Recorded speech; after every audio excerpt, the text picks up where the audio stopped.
न दे पाए। ऋषि अगस्त्य ने यदि श्राप दिया तो वो आकार क्या होगा?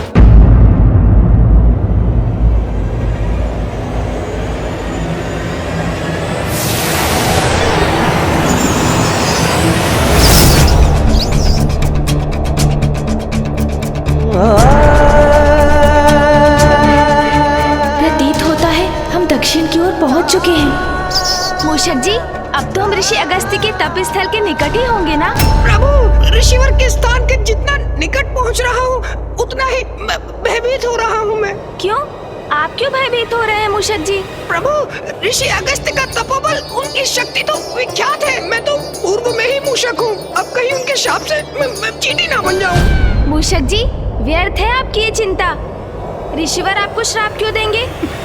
प्रभु, आप उनकी पत्नी को उनके कमंडल से मुक्त करवाकर नदी में परिवर्तित करने जा रहे हैं, फिर भी पूछ रहे हैं कि वो शाप क्यों देंगे? मूषक जी, किसी भी बड़े उद्देश्य को पूर्ण करने में संकट तो आते ही है ना, किंतु उन पर विजय पाने के लिए ध्यान सदैव अपने उद्देश्य पर ही रखना चाहिए, मार्ग में आने वाले संकट और कठिनाइयों पर नहीं। उचित है प्रभु, मैं प्रयत्न करूँगा।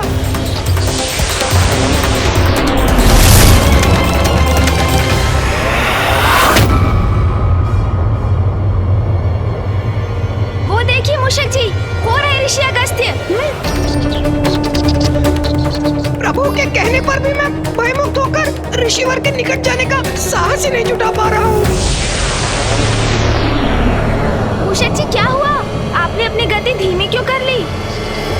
चलिए अब शीघ्र नीचे उतरिए। प्रभु, मेरा सुझाव मानिए तो आपको जो भी उपाय करना है यही ऊपर से कर लीजिए प्रभु। शीघ्रता से हमारा कार्य संपन्न भी हो जाएगा, फिर नीचे जाने की आवश्यकता ही क्या है। मूषक जी, ये क्या कह रहे हैं आप? क्या ये विचार है आपका कि मैं ऋषिवर का कमंडल उठाकर यहाँ से ओझल होकर ये कार्य संपन्न करूँगा? उत्तम, अति उत्तम योजना है प्रभु। आप ना ऋषिवर का कमंडल उठा लीजिए, अपने हाथ में लेते ही उसे पलट दीजिएगा। हो गया कार्य पूर्ण, और इस प्रकार अति शीघ्र हमारे उद्देश्य की पूर्ति होगी, और जब तक ऋषि अगस्त्य के नेत्र खुलेंगे हम यहाँ से जा चुके होंगे प्रभु। मूषक जी, हम यहाँ चौर्य कर्म करने नहीं आए हैं। हम सर्वप्रथम ऋषि अगस्त्य को उनके तप से बाहर निकालेंगे, समझाने का प्रयास करेंगे उन्हें, और उसके लिए तो आपको सर्वप्रथम नीचे उतरना होगा। जी प्रभु। स्मरण रखिए मूषक जी, किसी अनुचित कर्म का विचार भी हमारे प्रयासों को निरर्थक कर देगा। क्षमा कीजिएगा प्रभु, मैं नीचे उतरता हूँ प्रभु।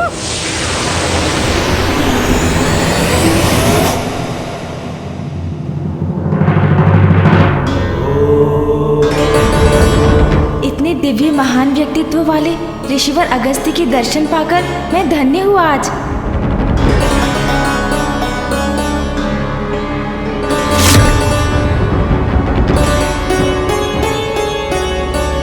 पुत्र, तुम्हें कावेरी नदी को मुक्त कराना होगा ताकि इसका जल जन जन तक पहुंच सके। ऋषिवर अगस्त्य का ध्यान मुझे भंग करना ही होगा ताकि मैं संपूर्ण वन्य जीव जंतुओं, वृक्ष आदि व मनुष्यों के प्राण रक्षित कर सकूं। प्रभु, जो भी करना है शीघ्र करिए ना, जिससे हम भी शीघ्र यहाँ से प्रस्थान कर सके।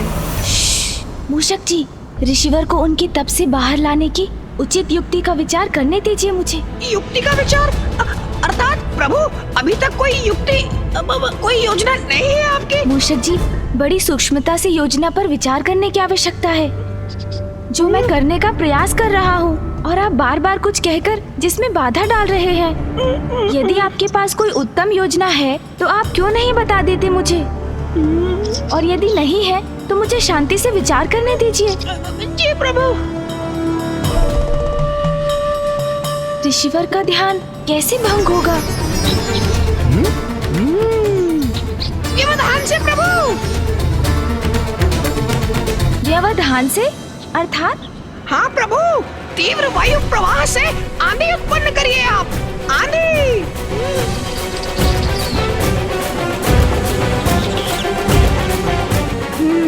उचित है मूषक जी। जी प्रभु।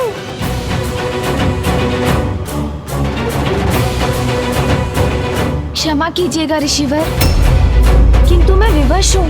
मुझे इस क्षेत्र के उद्धार के लिए ये आंधी उत्पन्न करनी पड़ रही है।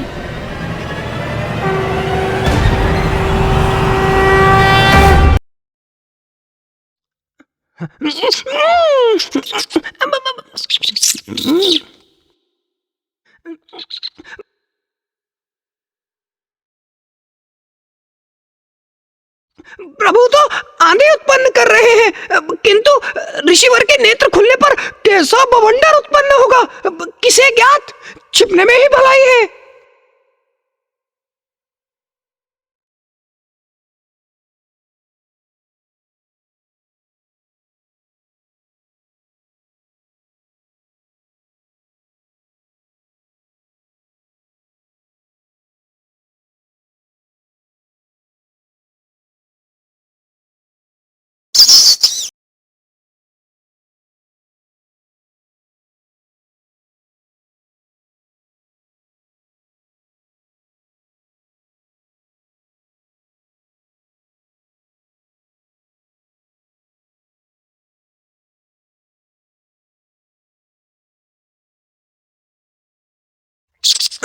ये आंधी तो ऋषिवर तक पहुंचने ही वाली है।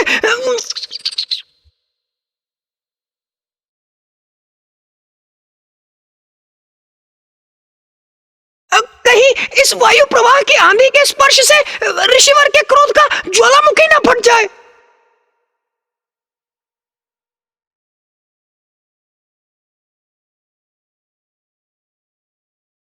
अब शीघ्र भंग होगा ऋषिवर का ध्यान।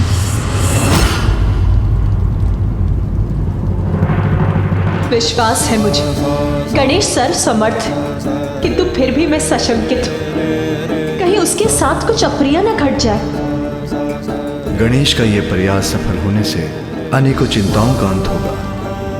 ऋषि अगस्त्य का क्रोध जागृत हुआ तो एक नवीन संकट उत्पन्न होगा।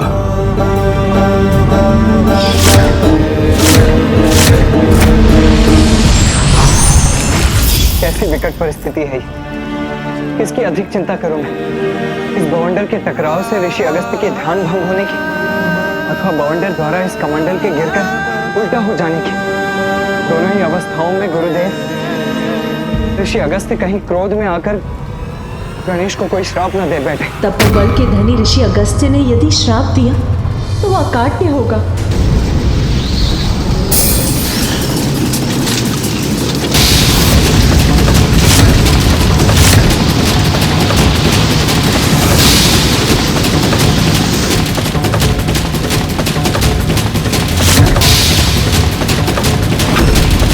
प्रतीत होता है ऋषिवर का कमंडल अब गिरने ही वाला है।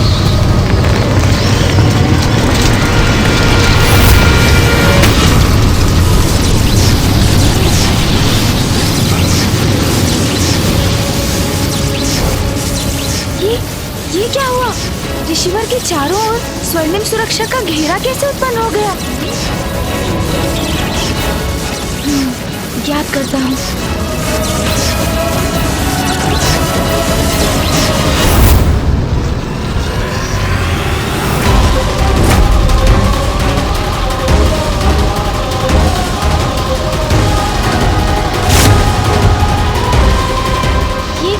ये बवंडर तो इसी ओर लौट रहा है। हाँ प्रभु।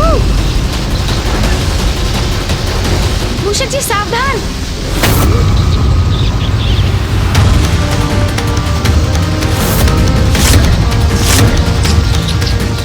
इससे रक्षित होना होगा।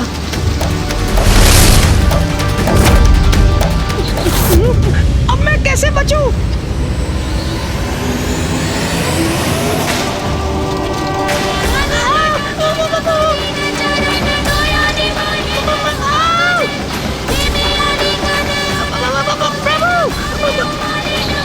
कुछ कीजिए प्रभु, रोकिए इस बवंडर को।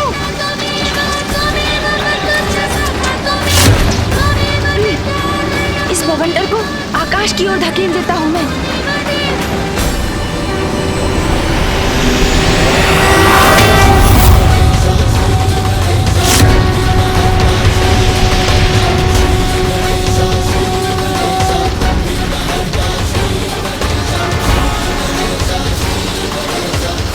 हम रक्षित हो गए प्रभु।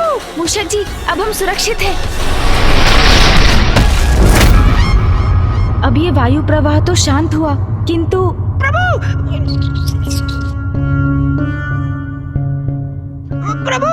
इस बवंडर ने तो उलटकर मेरी ही दुर्दशा कर दी। हाँ मूषक जी, हमारा ये उपाय तो व्यर्थ हुआ। अब कुछ और सोचना होगा। और सोचना होगा? आप सोचिए प्रभु, मैं तो तनिक विश्राम कर लेता हूँ।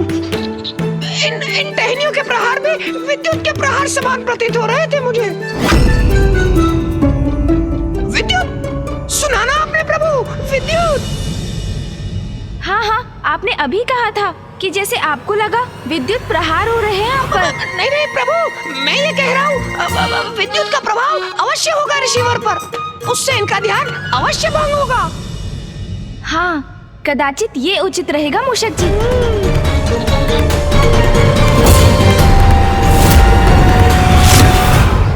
आशा है ये युक्ति कार्य करेगी।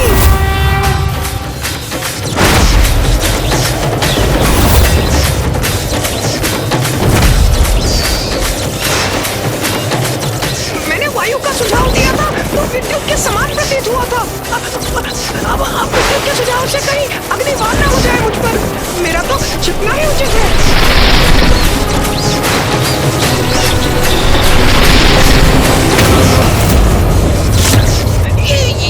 ये विकराल मेघ उत्पन्न हो रहे हैं।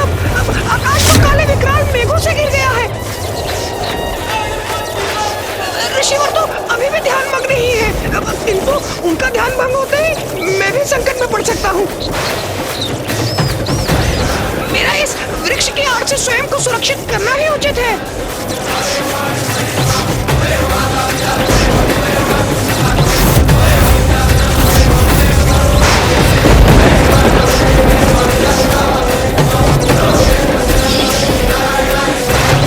प्रभु के समान मैं भी वृक्ष के ऊपर चढ़कर ही सुरक्षित हो सकूंगा।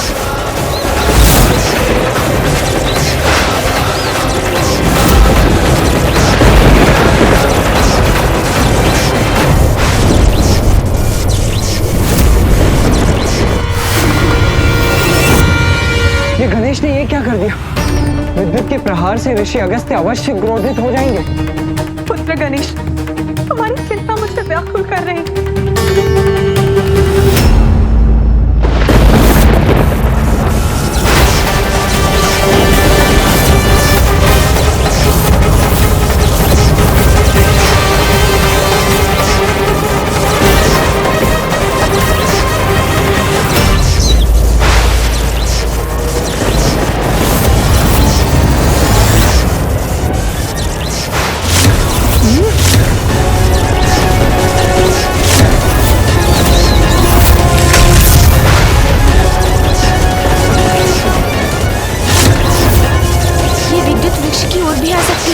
मुझे इस वृक्ष से दूर हट जाना चाहिए। ये कैसे संभव है? ये विद्युत तो मेरी ओर ही आ रही है।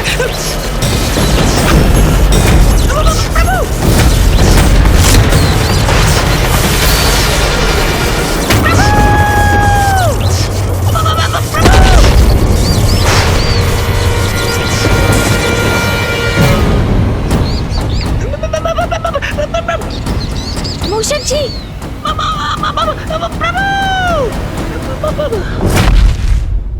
आप कुशल तो है ना मूषक जी? वृक्ष के ऊपर क्यों चढ़ गए थे आप? वृक्ष विद्युत को अपनी ओर आकर्षित करता है, ये तो आपको भी ज्ञात होगा ना मूषक जी? हाँ प्रभु।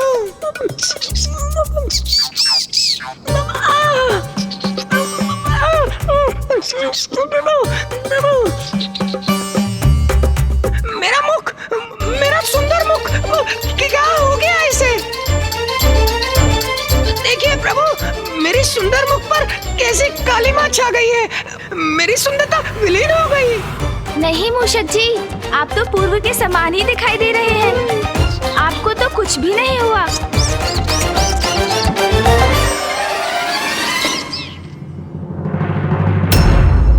मूषक जी, बवंडर और विद्युत तो ऋषिवर का स्पर्श भी नहीं कर सके।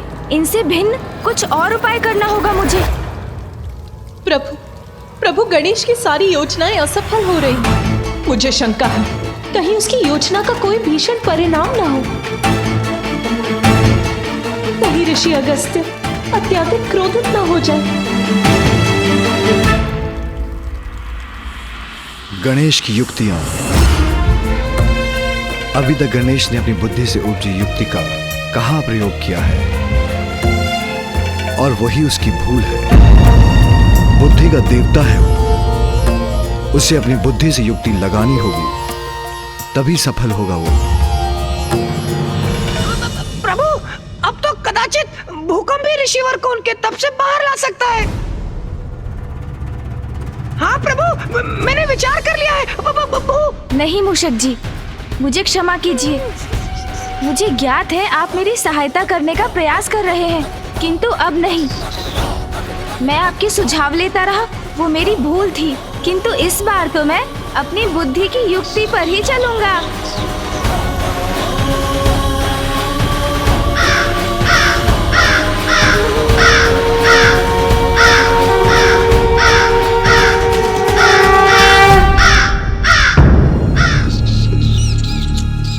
काग?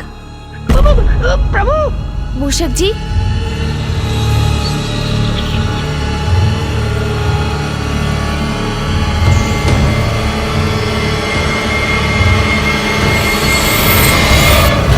युक्ति तो मिल गई मूषक जी।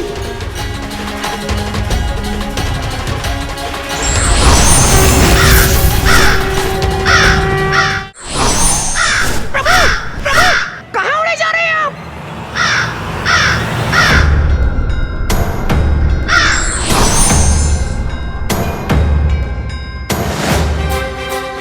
प्रभु, मुझे यहाँ अकेले छोड़ गए। यदि ऋषिवर का ध्यान भंग हुआ तो, और मैं उनकी दृष्टि में पड़ गया तो अवश्य शाप दे डालेंगे मुझे।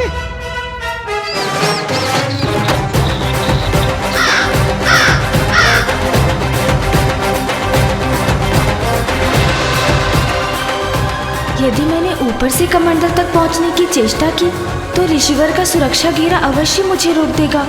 कदाचित मुझे नीचे से धरती के भीतर से कमंडल तक जाना चाहिए।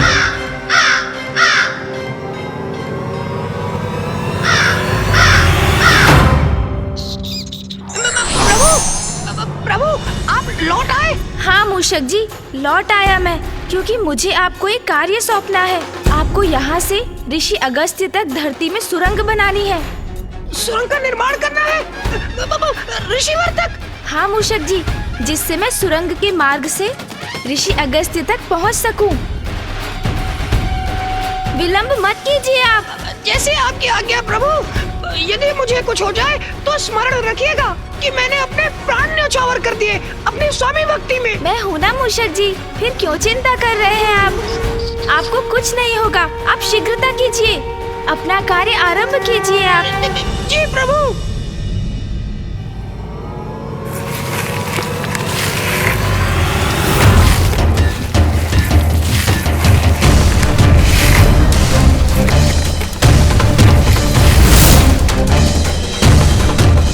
मूषक जी, सुरंग का कार्य पूर्ण हो गया? प्रभु, सुरंग तो तैयार है, किंतु प्रभु ने तो मेरी बात ही नहीं सुनी। मैंने सुरंग तो बना दी, लेकिन ऋषि अगस्त के भय से सुरंग के दूसरी ओर बाहर निकलने का छिद्र ही नहीं बना पाया। ये क्या? मूषक जी ने तो कार्य अधूरा ही छोड़ दिया। सुरंग से बाहर निकलने के लिए छिद्र मुझे ही बनाना होगा।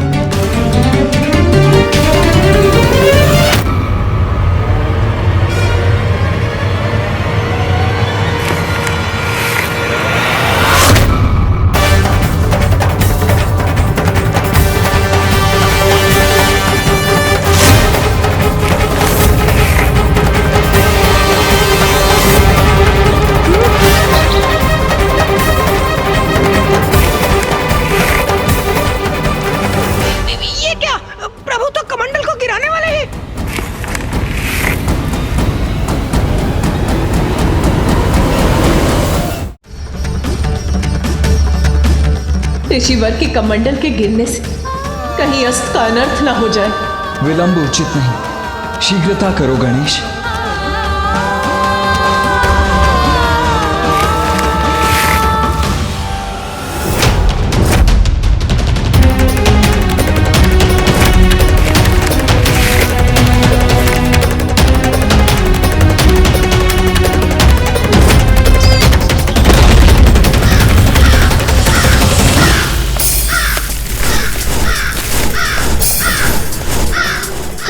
तो पुनः स्थित हो गया।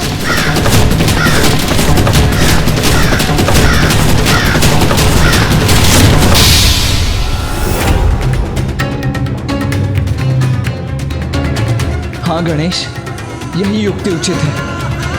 अपने पंख से उलट दो कमंडल को, मुक्त कर दो माँ लोपामुद्रा को। हाँ प्रभु, उचित है। आपके पंख फड़फड़ाने से कमंडल गिर जाएगा।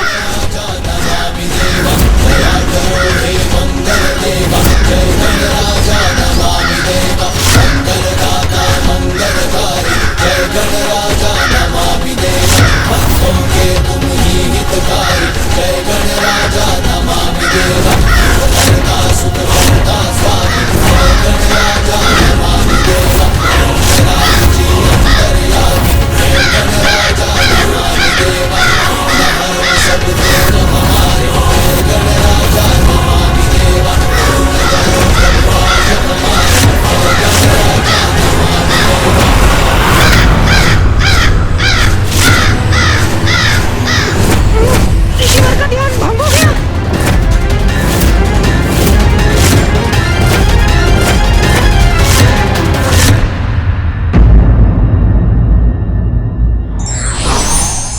कार्य में जब तक सफलता ना मिले तब तक प्रयास करते रहना चाहिए।